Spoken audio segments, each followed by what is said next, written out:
구약성경 호세아 12장, 구약성경 1266페이지 호세아 12장 1절로 1절로부터 보겠습니다. 호세아 12장 1절로 6절까지. 12장 1절.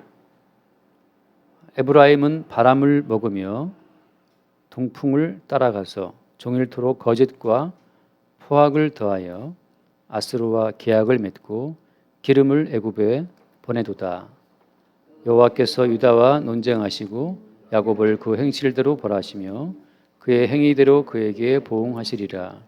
야곱은 모태에서 그의 형의 발 뒤꿈치를 잡았고 또 힘으로는 하나님과 겨루되 천사와 겨루어 이기고 울며 그에게 간구하였으며 하나님은 베델에서 그를 만나셨고 거기에서 우리에게 말씀하셨나니 여호와는 만군의 하나님이시라. 여호와는 그를 기억하게 하는 이름이니라. 그런즉 너의 하나님께로 돌아와서 인애와 정의를 지키며 항상 너의 하나님을 바랄지니라. 아멘. 에브라임은 바람을 먹으며, 그런 표현이 있죠. 사람이 일평생 살아가면서 추구하는 모든 그 목표들이 사실은 바람을 먹는 것처럼 헛된 일이라는 것을 말씀하고 있습니다. 인생이 살면서 무엇을 추구한다 하더라도 그 마지막은 허무예요. 허무. 남는 게 아무것도 없습니다. 가끔 아무튼 제가 실제 있지 않는 저희 어머니가 어릴 때 들려줬던 그 시조가, 그게 유명한 그 남의 장군의 시인데 그게 어떻게 이렇게 까먹어지지가 않아요. 아무튼. 그 백두산석 마도진이요, 두만강수 음마무라, 그런 시를 있지 않습니까? 백두산에 돌을 다 갈아버리고 말이지, 두만강의 물을 다 마셔버리고, 남하 22편국이면 후세아칭 대장부리와 하는데 남하 20세, 남자 20세 나라를 하나 좀 딱 평정을 해야 된단 말이지. 그래야 대장부라 할 수 있다. 그런 시잖아요. 그런데 그 남의 장군의 마지막은 이제 압살령을 당해서 무릎이 다 아작이 나고 말이죠. 아작이란 말이 표준 말인지 모르겠는데 아무튼 무릎이 다 박살나고 결국은 죽었어요. 처형당해서 반역죄를 덮어쓰고 남는 게 아무것도 없습니다. 그래서 그에 빗댄 다른 시조가 말하자면 그 야은 길재가 지은 시조인데 500년 도읍지를 필마로 돌아더니 산천은 의구하되 인걸은 간데 없다. 그런 시조가 있지 않습니까? 그 500년 도읍지를 가보니까 남은 게 아무것도 없어요. 황폐해진 거죠. 거기는 고려 시대의 수도였으니까. 고려를 남하해버리고 지금. 제 친구가 페이스북에 올린, 강릉 사는 친구가 올린 그 재밌었습니다. 아무튼 그 해변에 가보니까 비키니는 간데 없고 뭐라더라, 아무튼 비키니는 간데 없고 그냥 해변이 한적하더라는 거지. 그러니까 그 빗대서니 시를 썼는데 너무 잘 써서 웃음이 나더라고.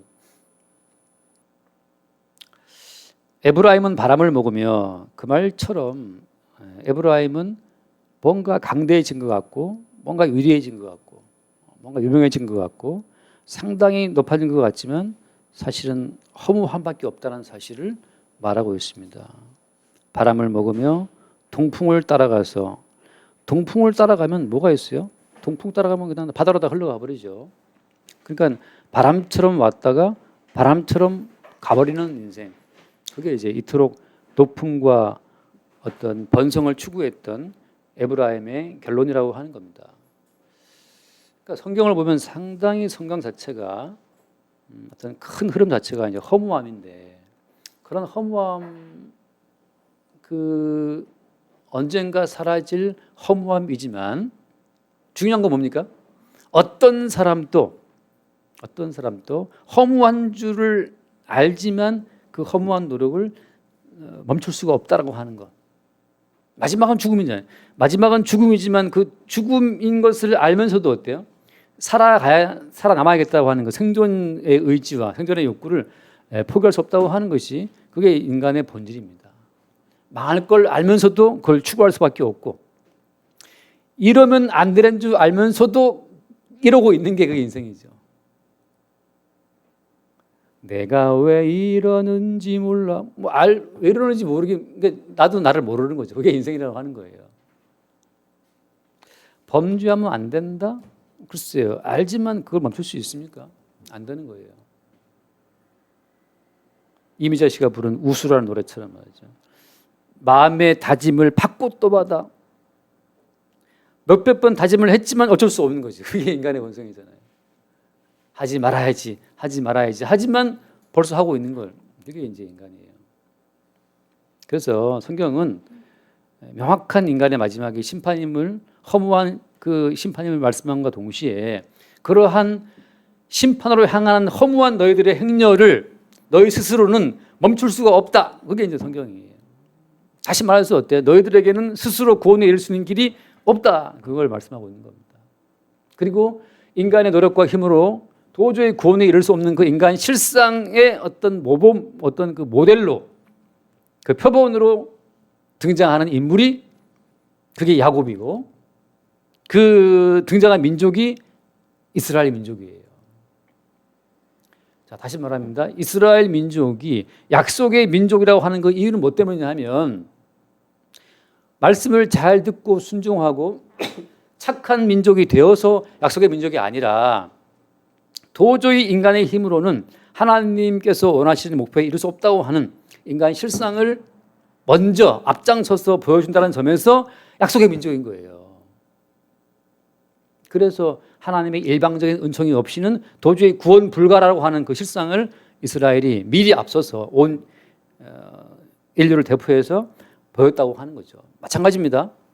오늘날 성도, 크리스찬 왜 크리스찬? 성도는 뭡니까? 그리스도인들은 어떤 사람들이에요? 동일해요. 그리스도인들이 하나님 말씀대로 잘 지키고 살아서 천국에 들어가는 그런 경건한 집단이 아니라니까요. 아니고 동일하게 도대체 저 집단은 얼마나 무능하고 얼마나 죄가 많고 얼마나 자기의 의지나 자기의 지혜로 자기의 인생을 통제할 수 없는 종족이면 도대체 대신 죽은 예수라는 양반의 속죄의 피에 의해서만 구원되는가를 보여주는 게 크리스찬들입니다. 그리스도인이에요. 어떤 사람이 비아그라를 먹는다. 그건 뭘 보여주는 겁니까? 얼마나 무능한 자인가를 보여주는 거잖아요. 어떤 사람이 우울증 약을 먹고 있다. 그거 안 먹어서는 도저히 안 되는 인간이라는 걸 보여주는 것처럼 성도는 뭐냐? 대신 죽으신 어떤 분의 희생이 없이는 살 수 없는 종족이라는 것을 보여주는 거예요. 성도가 스스로 자기 의지와 자기 힘으로 자기를 통제할 수 있고 이 말씀 다 지킬 수가 있고 그러면 뭘 증거하는 겁니까? 그럼 자기의 경건과 자기의 권능과 자기의 힘 있음을 증거하는 거죠. 예수는 온데간데 없어요. 근데 오죽하면 누가 너를 대신해서 희생을 당해줘야 네가 살겠냐. 그게 성도예요, 성도. 그런 과정에서 오늘 야곱이 등장하는 겁니다. 야곱이 3절 말씀 보면 야곱은 모태에서 그의 형의 발 뒤꿈치를 잡았다. 이건 뭘 말하는 거냐면 모태로부터 다시 말하면 본질적으로 인간은 본질적으로 어때요? 다른 사람을 붙잡는 다른 사람을 잡아 때리고 내가 살고자 하는 이기적인 본능을 지닌 존재들입니다.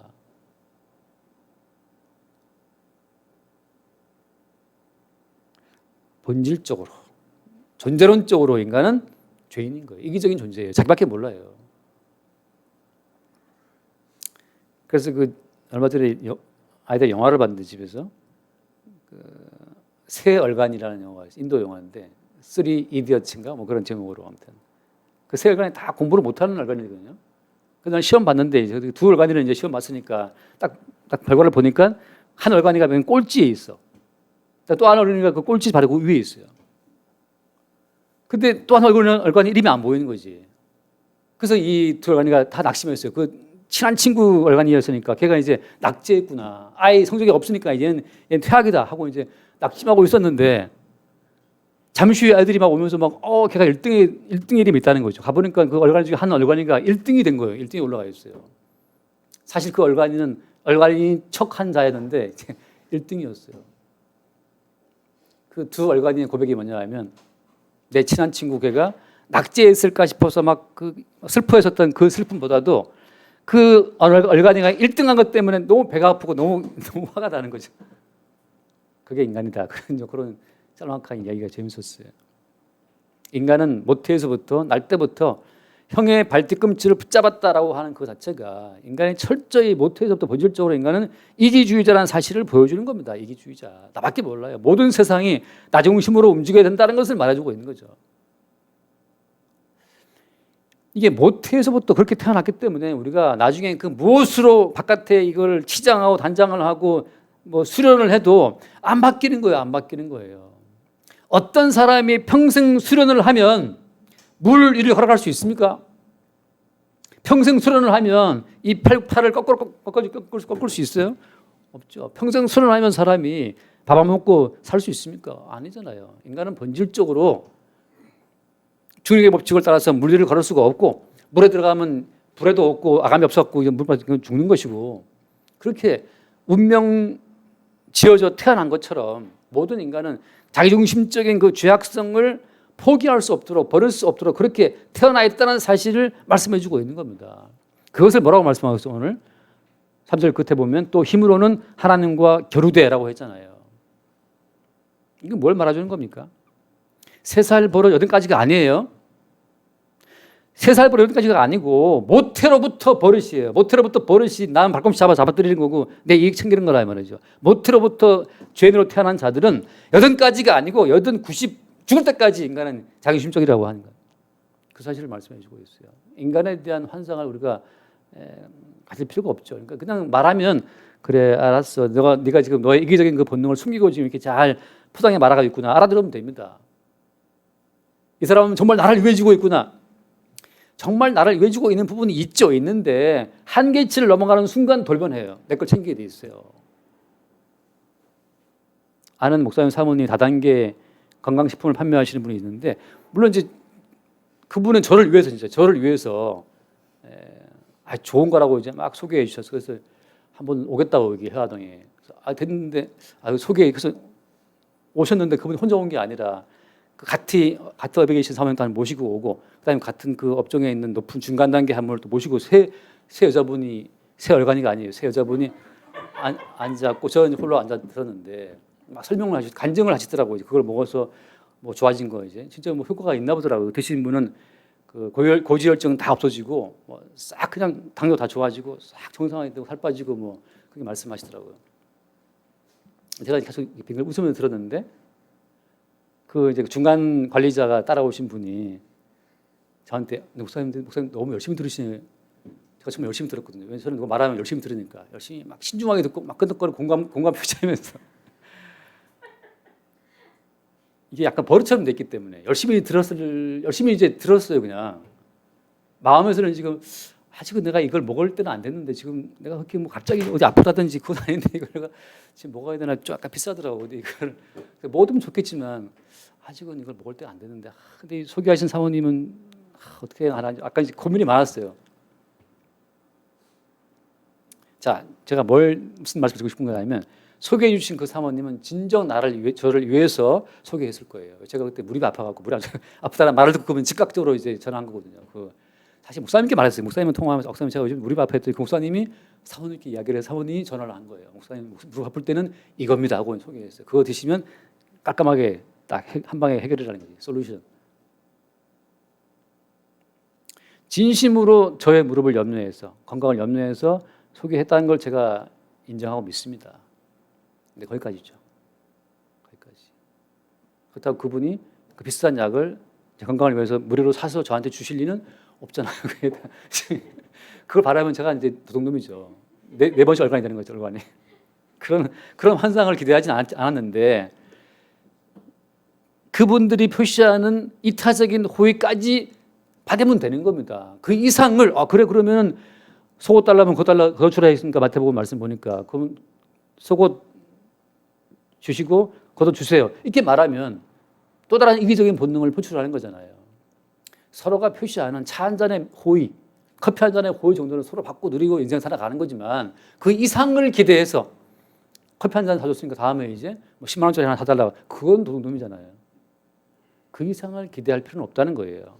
왜 인간은 어려서부터가 아니고 3살부터가 아니고 날 때부터 발꿈치 잡고 잡아뜨리는 존재가 인간이기 때문에 주님께서는 우리에게 그걸 아시는, 그러니까 커피 한 잔으로 오고 하는 그런 따뜻한 정 자체를 주님께서는 어떻습니까? 깊이 뿌리를 파고 들어가서 그 내면적인 이기적인 본능을 주께서 지적하시는 거예요. 여기 말씀 어떻게 되어 있습니까? 모태에서는 형의 발꿈치를 잡았던 야곱이 나중에는 하나님과 겨루는 거예요. 이제 왜 겨루는 겁니까? 당신이 하나님이라면 나를 축복을 해야지, 이 양반아. 나의 섬김을 받으려면 나를 축복을 해야 되는 거야 하고 이제 하나님마저 자기 세계로 끌어들인다고 하는 겁니다. 예수님이든 하나님이든 모두 다 나의 형통과 나의 생존과 내 영광을 위해서 끌어들이고야 마는 것이, 그게 인간의 본성이라는 것을 지금 야곱이 대표적으로 보여주고 있다는 거예요. 나는 야곱하고는 달라 차원이, 자기를 만약에 포장하고 있다면 이런 말씀을 통해서 우리의 본질을 주께서 지금 찌르고 들어오고 있다는 거예요. 너도 마찬가지야. 너도 너를 위해서라면, 예수는 뭐든 끌어오고 있잖아 지금. 그 유명한 우리 체육대회 그 명곡 있지 않습니까? 예수님이든 부처님이든 아닌 오지는 못하리라. 그 노래가 참 지금도 좀 남아있어요. 레디비 이상으로 저의 명곡인데, 그러니까 사람은 어떻습니까? 내가 살기 위해서, 내 생존 영광을 위해서라면 부처님이든 예수님이든 다 끌어들이고야 말리라. 그게 야곱을 통해서 표출되고 있는 인간의 본성이라고 하는 거예요. 하나님과 왜 겨루는 겁니까? 하나님, 내게 복을 안 주면 하나님이 아니지 하고 지금 하나님을 땡겨오고 있는 거예요. 대인관계를 맺을 때 나에게 도움 안 되는 친구에서 만나겠어요 우리가? 안 만나죠. 슬쩍 피하죠. 저도 마찬가지죠. 뭐 노예 목사님들 부고 올라올 때 있는데 무슨 모친상, 부친상, 빅모상 올라오는데 제가 잘 모르는 목사님은 제가 관심을 아예 안 갖죠. 아는 목사님은 관심 갖고 가기도 하고 그러지만 노예 목사님이 많이 있으니까 나와 어떤 이해관계가 얽혀 있지 않은 분은 갈 이유가 없는 거죠. 그렇다고 다 알 만큼 이렇게 정치인도 아니고 이렇게 부조를 할 만한 그것도 없어요. 사실은 가서 괜히 밥 먹고 오면 그 밥값 나가잖아. 마지막에 오늘 말씀 포인트는 4절인데, 천사와 겨루어 이기고라고 했죠. 천사와 겨루어 이겼어요. 대단하죠. 야곱의 어떤 그 자기중심적으로 사람을 끌어당기는 그 블랙홀 같은 야곱의 본성이 정말 너무나 강한 나머지 천사와 겨루어 이길 정도로 강한 사람이에요. 어떤 사람 만나면 정말 카리스마 있습니다. 그런 사람은 인재를 타면서 인재를 다 쓸어 담는 친구들이 있어요. 만나면 그냥 형님 하면서 금방 또 사람을 끌어들이고 말이죠. 자기 쪽 인맥을 넓혀 나가는 사람도 있어요. 돈도 물론 끌어모으는 사람이 있고, 저는 그냥 이렇게 휩쓸리는 사람이고 하면 다 열심히 들어드리고, 근데 사실은 속에 또 이제 약간 뭐가 있어갖고 표면은 들어드리지만 속에서는 딴 생각하고 있는 경우도 많아요. 나중에 이제 알고 이제 약간 분노하는 분도 있고, 사람 그렇게 안 봤는데 그러는데, 자기가 몇들 봐놓고 나서 나중에 못들 판단하니까. 천사와 겨루어 이길 정도로 자기중심적인 에너지가 강한 사람, 모든 인간을 대표하는 야곱, 이스라엘의 대표자 야곱. 근데 야곱이 왜 은혜 받은 사람이냐, 야곱이 왜 언약의 사람이냐, 그 뒤에 말씀 때문에 그렇습니다.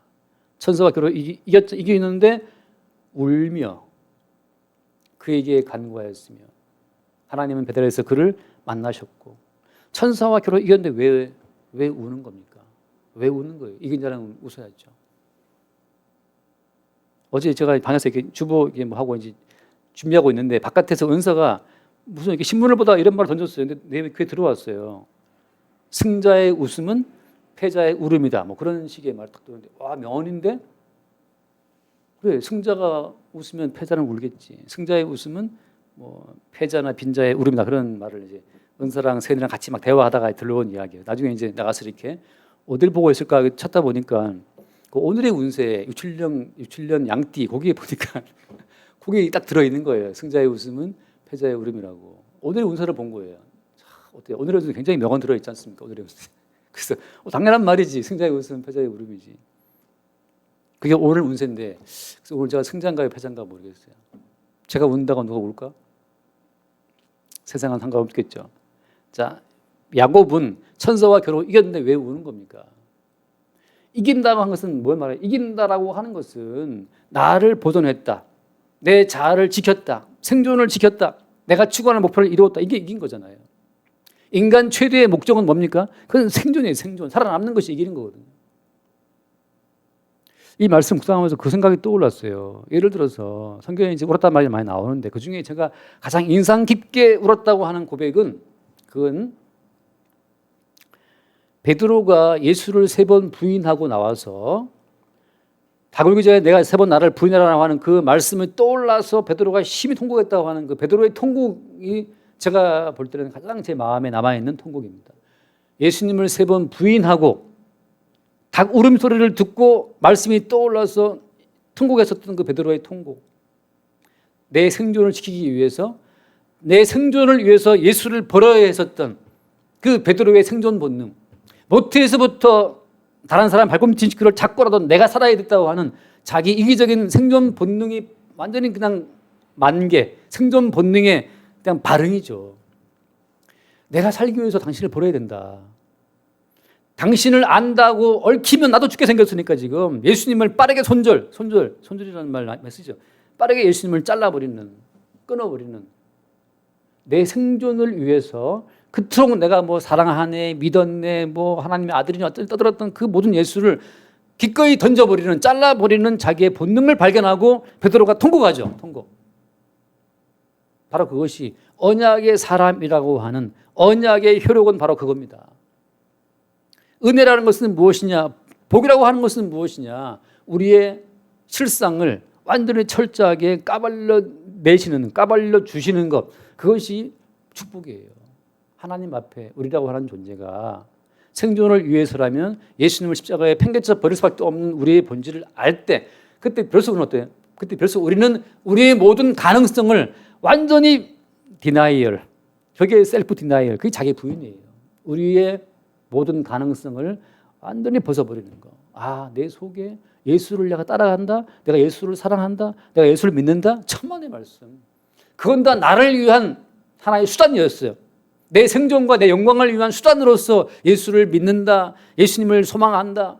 믿음, 소망, 사랑 떠들어봤자 그건 다 나 살기 위한 하나의 방편이었다는 사실을 그날 밤 닭이 울 때 예수를 3번 부인하라는 말씀이 생각나서 심히 울었던 그날 밤에 베드로의 모든 자아가 완전히 붕괴되고 무너지고 내 믿음은 사실은 나의 이기적인 본능에 표현됐다는 사실을 그때 아는 거죠.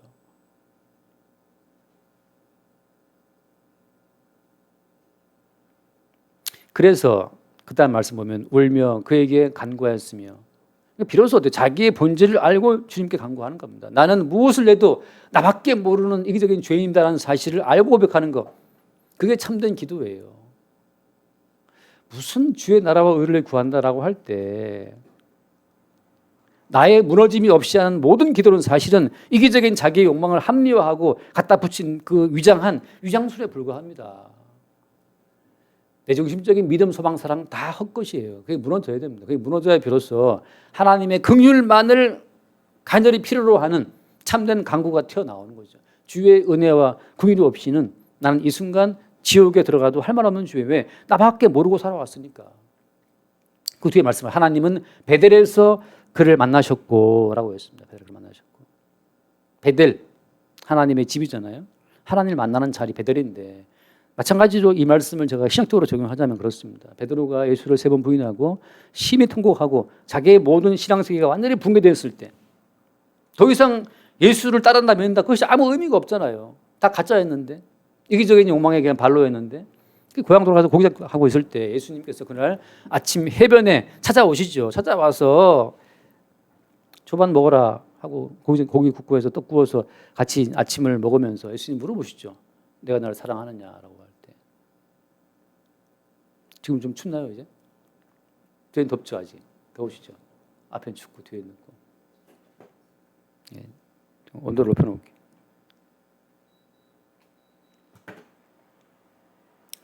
베델이라고 하는 것은 주님이 우리를 찾아오시는 겁니다. 어떤 식으로? 하나님의 용서를 앞세워서 네가 나를 배신하고 네가 나를 부인할 것을 그걸 내가 몰랐었냐? 알았잖아. 그렇죠? 예수님께서 넘어져 베드로 넘어져 나를 배반했단 말이야 하고 시저처럼 블루투스 넘어져라고 그렇게 예수님이 주신 게 아니잖아요. 예수님이 이미 그 전부터 너 오늘 밤 나를 부인할 거라고 말씀하셨고 그렇게 네가 나를 버리고 부인해 줘야 어때요? 너의 의는 아무것도 없고 너의 의는 다 날아가고 오직 덮어 씌워주시는 그 예수 그리스도의 은총과 긍휼만 남게 될 것이기 때문에 주님께서 예상하시고 그렇게 끌어오신 거예요. 베델에서 그를 만나셨고 라고 말씀하실 때에는 주님의 용서와 전적인 사랑과 긍휼만 베풀기 위해서 만나신 거죠. 그리고 물어보십니다. 네가 나를 사랑하느냐? 네가 나를 사랑하느냐 물어보실 때 그 답은 뭐였습니까? 내가 주님을 사랑하는 줄을 뭐라고 했어요? 주님이 아신다. 아니 사랑하는 줄 네가 알아야지. 왜 베드로가 내가 주님을 사랑합니다라고 말하지 않고 주님이 아신다라는 말을 하는 거예요? 우리의 개인적인 주관적인 생각과 판단과 그 자체가 그것이 이미 어때? 이미 창세전 그리스도 예수 안에서 다 확정되어 있다는 사실을 베드로가 고백하는 겁니다. 바울시로 말하자면 내가 주님을 사랑하는 줄 주님이 아신다라고 할 때 이미 주님께서는 주의 언약 가운데에서 베드로가 주님을 사랑하고 주의 사랑을 완전히 받을 수밖에 없는 존재로 주님이 이미 만세전에 예정을 해 뒀다는 거죠. 그걸 안다는 겁니다. 통째로 내가 뭘 사랑하고 믿는다 그걸 내가 판단하고 생각할 거리도 없이 주님이 아신다. 이미 주의 모든 언약 가운데 들어있지 않습니까? 이거거든요. 그게 언약을 믿는 거예요. 여러분 청구할 수 있습니까? 여러분 구원 받았습니까? 여러분 구원 받았습니까? 내가 구원 받았는지 안 받았는지 그건 누가 알아요? 주님이 아세요. 주님이.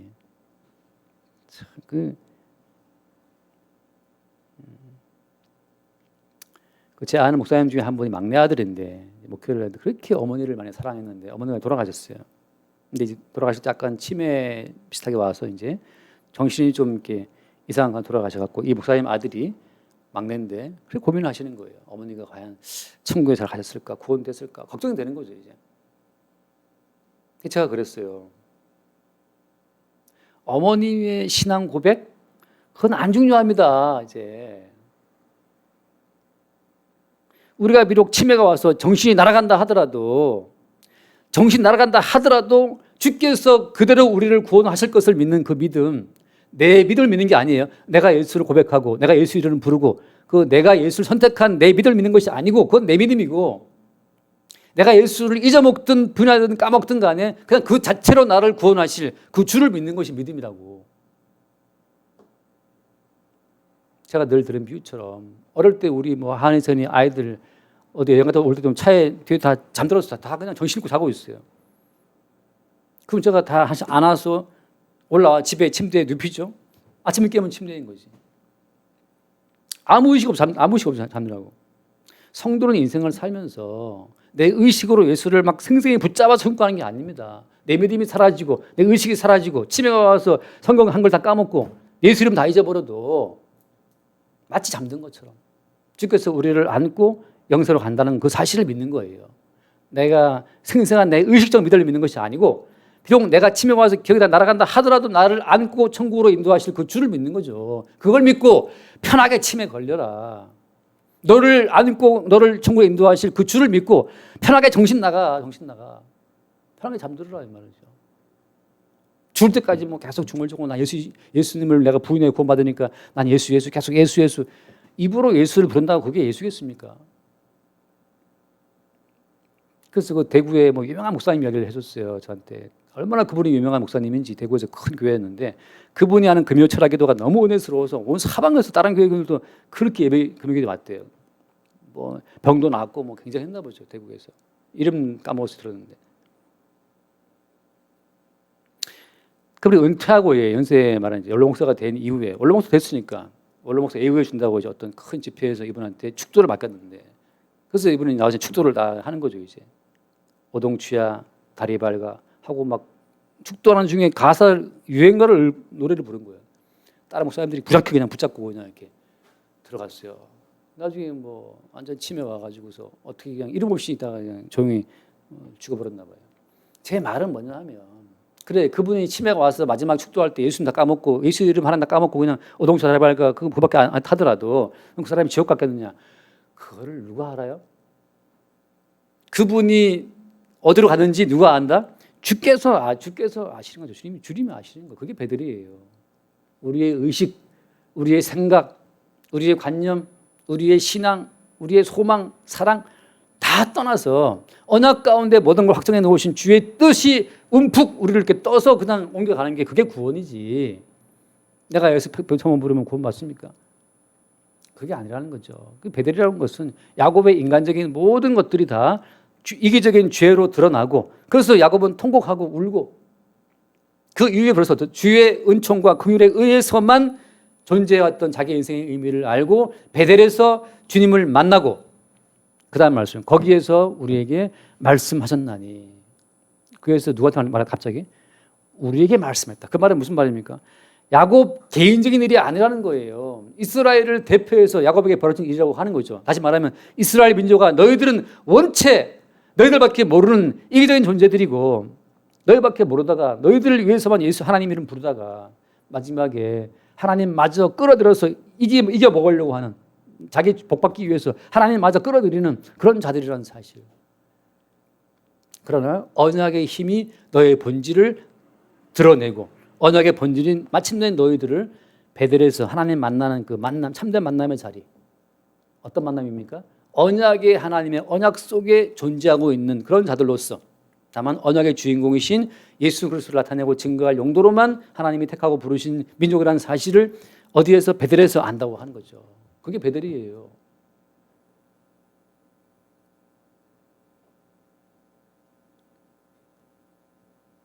지금 얼마나 몇 분이나 했을까? 30분이요? 네, 너무 흥분했어요. 지금 이제 마쳐야겠다. 뒤에 얘기를 마저 해야 되는데, 그렇습니다. 그래서 이 야곱의 울음에 대해서 이겼다는 말로 많은 분들이, 제가 볼 때는 그래요. 많은 분들이 야곱의 천사와 이겼지 않느냐, 그래도 기도합시다, 하나님 이깁시다, 소나무 뿌리 뽑아봅시다, 이런 식으로, 그거는 지금 더욱더 이기적인 본능을 지금 고취시키고 있는 건데 전혀 비언약적이에요. 더욱더 이기적인 본능을, 그래서 기독교들이 이기적인 게 많은 겁니다. 너 구원받기 위해서는 기도해 말이지. 정광훈 목사님처럼 말이죠. 하나님 또 말이지, 나도 꼼짝 못해. 막 그런 소리를 해대는 게, 왜냐면 그분이 엄청 기도하시는 분이에요. 정광훈 목사 기도한 얘기 들어보면 온매 그지고 정도로 기도 많이 하고, 구제 아파트 팔아갖고 막 나눠주고 대단한 분입니다.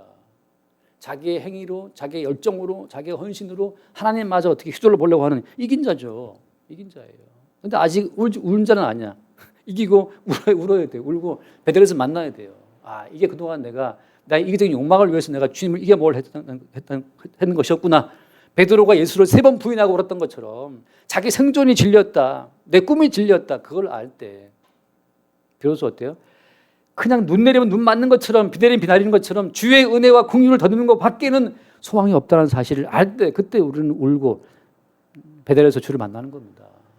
우리가 뭘 해서가 아니고 주님이 입혀주시고 내려주시는 그 100% 은총, 거기에 내 공로는 1도 없어요. 100% 주의 은총으로만 내가 살아있다는 사실을 알 때 우리가 때로는 넉넉한 자, 여유로운 자, 아무것도 없지만 모든 걸 지닌 자처럼 그런 자로 살아갈 수가 있는 겁니다. 그냥 뭐 애걸복걸해가면서 그냥 안달해가면서 뭐 하나 잃어버릴까봐, 뭐 손해볼까봐 그냥 어쩔 줄 몰라 하는 그 야곱적인 그런 본능이 아니고, 잃는 것도 얻는 것이다. 심지어 어때요?